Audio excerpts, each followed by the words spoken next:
Bonjour à tous et bienvenue sur ma chaîne. Donc aujourd'hui, déjà, grand retour pour moi parce que ça fait après un an, voire un peu plus, que j'ai pas fait de vidéo. Tout simplement à cause du boulot et tout ça, j'ai pas entré dans les détails. Je suis très heureux de refaire des vidéos, donc je vais reprendre une vidéo par les couteaux tout simplement parce que c'est ma passion. Je voudrais remercier tout le monde parce qu'il y a des gens qui continuent à s'abonner alors que je faisais pas de vidéo. Je m'excuse auprès de tous ceux qui me mettaient des commentaires ou qui me posaient des questions et que je répondais pas forcément. J'avais pas spécialement le temps et puis bizarrement je recevais pas toujours les notifications disant que les gens m'envoyaient des commentaires. Donc voilà, je m'en excuse sincèrement pour tout ça. Donc aujourd'hui, reprise d'une vidéo avec une marque que j'aime beaucoup, Spyderco. De toute façon ça se voit à son style, au style du couteau,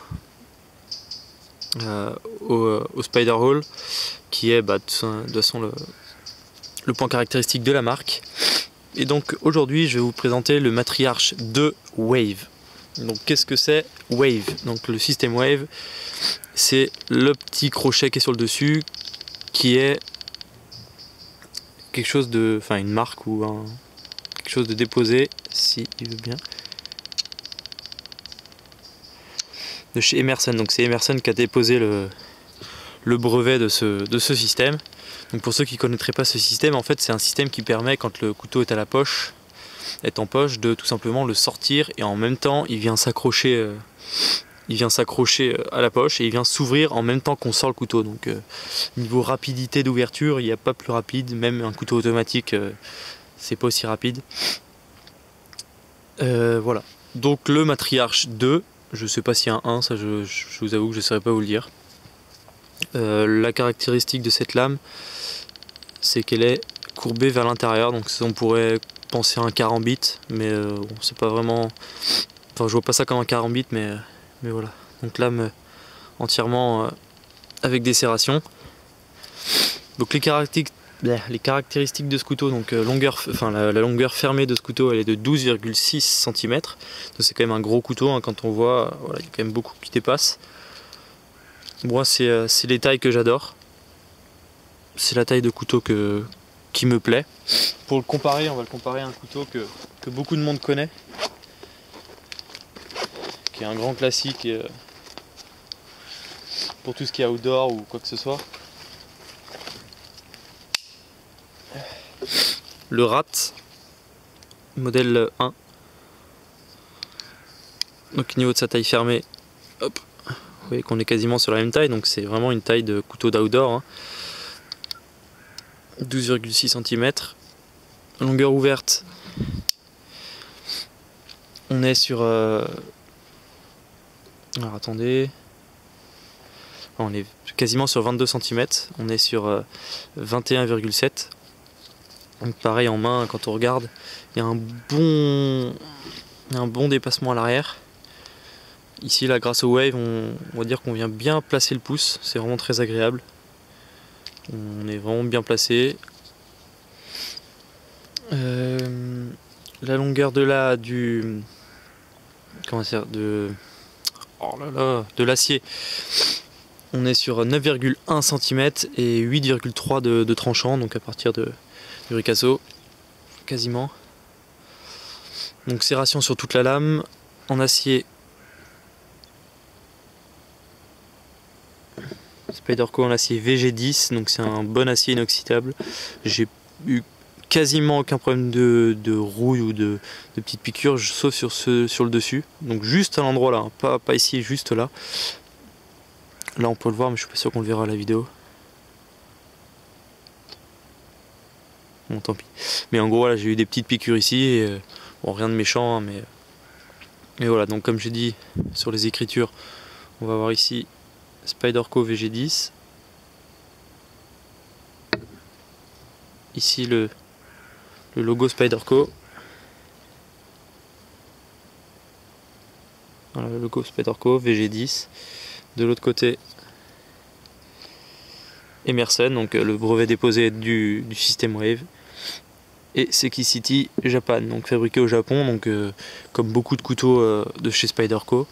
Le manche est en FRN, donc c'est de la fibre de verre mélangée en nylon, il me semble. Donc bon, c'est du toucher plastique, hein, comme le Pacific Salt que je vous avais présenté là en acier H1. Voilà, c'est vraiment très agréable.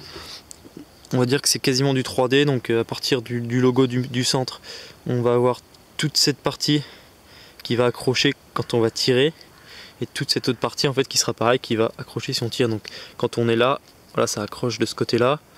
Par contre si on vient faire là, ça sera beaucoup plus glissant, et de ce côté pareil. Donc quand on veut le retirer de la poche et qu'on tire ici, par exemple ici ça va bien accrocher, ici avec un pouce ou même avec les doigts sur le devant, si on vient pousser, il y aura quand même une bonne rétention.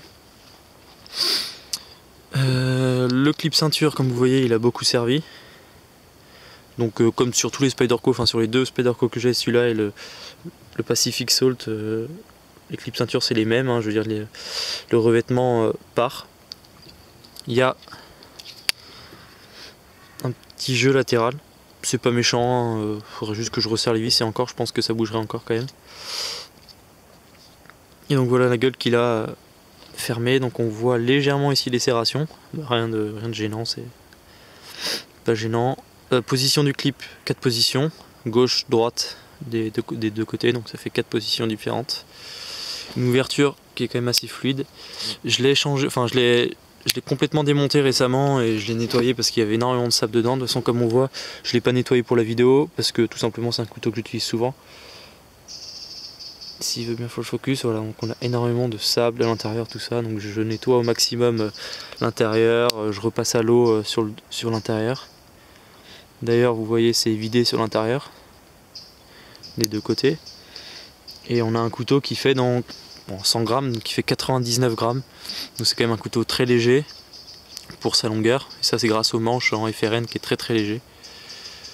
Donc voilà, ici Spyderco Matriarch 2 pardon, et là vous pouvez bien voir comment est découpé le manche. Ici j'ai perdu le mot, désolé. Des crans pour le doigt, c'est pas vraiment utile. Enfin, je les trouve pas vraiment bien utiles. Mais voilà. Donc un couteau vraiment très agréable. Quand on appuie sur le... Oui, c'est un système lockback, donc c'est sur l'arrière tout simplement. C'est que vous venez appuyer, ça vient à cet endroit-là débloquer la lame. Et sur la lame, tout simplement, on a un petit cran dans la lame. Là, on n'arrive pas à le voir. Si ça veut bien faire le focus. Mais en gros, on va avoir un petit cran dans la lame qui vient. Hop, le lockback monte et le lockback retombe dedans. Tout simplement, il y a un ressort, ce qui permet de retenir la lame. C'est un système. Donc les deux Spyderco, j'en ai un troisième que je vous présenterai bientôt, mais que je viens de l'acheter, donc j'ai pas encore testé. C'est un système que moi j'aime beaucoup. C'est vrai qu'au niveau de la fermeture, c'est pas ce qu'il y a de plus pratique, je trouve. Mais voilà, c'est quand même un système qui est plutôt robuste. Moi je le trouve vraiment très robuste. Aucun risque vraiment d'appuyer, enfin de venir le fermer en appuyant en quoi que ce soit, donc c'est quand même assez solide. Aucun problème de fermeture, je veux dire que c'est jamais fermé sans que je le veuille. Donc voilà. Donc ce que je pense de ce couteau, alors ce sera quand même un couteau assez spécial dans le sens où on va pas pouvoir l'utiliser pour tout, pour manger ou quoi. Enfin, je dirais que la forme de lame c'est strictement impossible. Donc voilà, par contre, vu que c'est en serration sur tout le long, la serration, hein, l'avantage de la serration c'est que pour tout ce qui est couper de la corde, voilà, enfin tout ce qui est même ceinture de sécurité, tout ça, ça va être d'une efficacité redoutable. Quoi d'autre? Donc cette forme de lame, pour ouvrir des lettres ou des choses comme ça, c'est assez efficace. Pour ouvrir des cartons aussi, parce qu'on a vraiment juste la pointe. On va pouvoir, alors là j'ai pas de boulot à portée de main.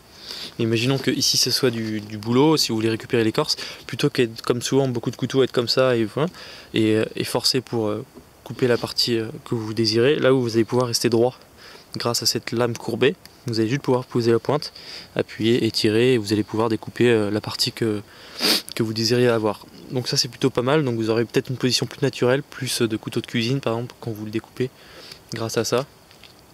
La pointe elle rentre très bien vraiment. Voilà, c'est vraiment quelque chose qui vient bien pénétrer dans le bois. Alors la pointe est quand même très résistante, mais il s'avère que, je sais pas si on va le voir ici, mais elle a pété, ça faisait quelques mois que je l'avais, et elle a pété.